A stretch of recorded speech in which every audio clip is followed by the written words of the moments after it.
and, so to speak, about the financing by Westerners of all this madness in Ukraine. We have received many questions about how the European Union uses the income from the reinvestment of the so-called frozen Russian assets. The EU, since February 2024, as you know, has transferred 6.6 billion euros to the Kiev regime from the reinvestment of Bank of Russia funds blocked in the Euroclear depository.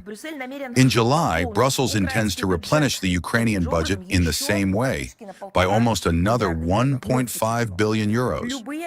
Once again, I would like to emphasize that any operations with assets without the consent of the Russian side, I mean any operations that they carry out with our assets without the consent of Russia, are unlawful. What the European Commission is doing is blatant robbery, and any attempts to whitewash it with pseudo-legal formulations and invented slogans are untenable. The profit from operations with Russian reserves is due exclusively to the blocking of funds, which were de facto seized from our country in 2022 without trial or investigation, without any legal basis. Everyone involved in this dirty story will inevitably have to answer for their deeds. The Europeans do not hide the fact that the income from managing frozen Russian assets is directed not to social needs, but predominantly to supporting the Kiev junta.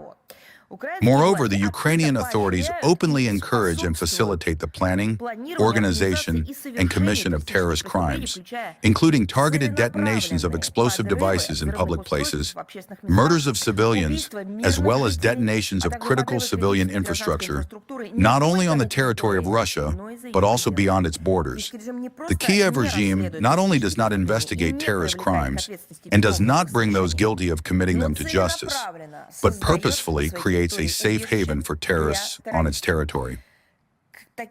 Such crimes include, now have some patience, I will list them in large numbers. First, the bombing of the Crimean Bridge on October 8, 2022, which killed 5 civilians. Second, the car bombing in the Moscow Oblast on August 20th, 2022, which resulted in the death of Daria Alexandrovna Dugina. Third, the detonation of an explosive device in a crowded public place, the street food bar #1 Cafe in the city of St. Petersburg on April 2, 2023, which killed journalist Maxim Yuryevich Fomin. Fourth, the armed attack by the terrorist organization, the so-called Russian Volunteer Corps, on a number of populated areas in the Bryansk and Belgorod Oblasts, on March 2, 2023, and May 22 to 23, 2023, respectively.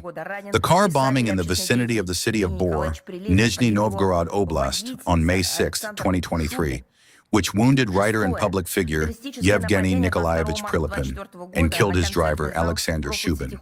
Sixth, the terrorist attack on March 22, 2024, on the Crocus City Hall concert hall in the city of Krasnogorsk, Moscow Oblast, which resulted in the deaths of 149 and injuries to more than 550 civilians. Seventh, multiple terrorist crimes committed by the armed forces of Ukraine and militants of neo-Nazi battalions in the Kursk Oblast, including the murder of 22 civilians in the locality of Ruskoye Porochnoi. It came as a revelation to the world community that such brutal cruelty is possible in the 21st century. Eighth, repeated terrorist attacks against the Zaporozhye nuclear power plant in the city of Energodar in Zaporozhye Oblast, using artillery, rocket weapons, and unmanned aerial vehicles, entailing the risk of a nuclear catastrophe. Ninth, a terrorist attack using uncrewed surface vessels and drones on the liquefied natural gas tanker Arctic Metagas. This attack was carried out on March 3, 2026, in the immediate vicinity of the coast of Malta in the Mediterranean Sea. All the above mentioned and many others. This is, of course, not a complete list. It is rather a symbolic, direction-defining list of crimes. For all the mentioned and many other crimes of a terrorist nature, Russian investigative authorities have initiated and are investigating criminal cases under Article 205, Terrorist Act of the Criminal Code of the Russian Federation. Data has been obtained on the involvement of citizens and officials of Ukraine in their commission. For several criminal cases, convictions have been handed down by this time. We regularly inform you about this. We draw attention to the fact that the Federal Republic of Germany informed the UN Security Council about the arrest of a Ukrainian citizen suspected of involvement in the bombing of the Nord Stream and Nord Stream 2 gas pipelines. Another suspect in committing this terrorist attack, also a citizen of Ukraine, was not extradited by Poland and fled to Ukrainian territory. Pre-trial claims have been filed against Ukraine on the basis of the International Convention for the Suppression of the Financing of Terrorism of December 9, 1999, and the International Convention for the Suppression of Terrorist Bombings of December 15, 1997. We emphasize that any use, direct or indirect, of blocked Russian assets to provide financial assistance to Bankova, as well as any lending to it using one's own funds, must be considered as financing of terrorism. The allocation of financial funds for the needs of the state authorities, armed forces, special services, law enforcement agencies, and neo-Nazi battalions, including those functioning as part of the armed forces, special services, and law enforcement agencies of Ukraine constitutes a direct violation of the International Convention for the Suppression of the Financing of Terrorism and the International Convention for the Suppression of Terrorist Bombings. In the case of using the assets of the Russian Federation for such purposes, in addition to financing terrorism or facilitating the commission of other international crimes, it is also a matter of violating the sovereign immunity of state property, which stems from the principle of the sovereign equality of states. This is paragraph 1 of Article 2 of the UN Charter.